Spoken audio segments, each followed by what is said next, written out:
Hi there. I'm standing here in the library.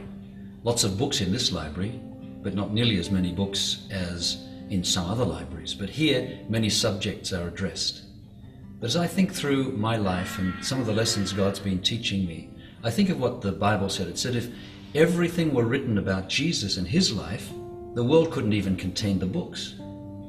That means there's so much to know about the Lord, so much to learn about, that we really need to spend more of our time reading the Bible than any other book.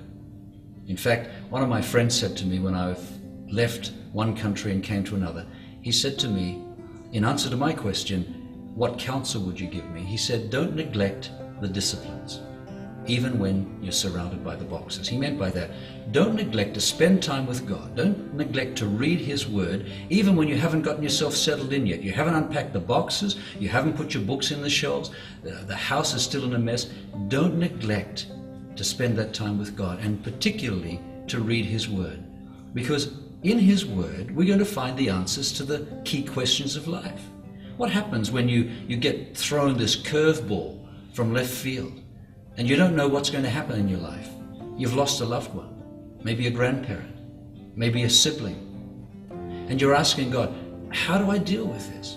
Or maybe you're facing temptation. You say, God, how do I deal with temptation? In the series in James, we're learning about things like that because James is filled with wisdom. What does that mean? It means this is a book in the Bible filled with wisdom to help us know how to answer the questions of life, how to deal with temptation, how to deal with those painful times in your life when you really don't have an answer.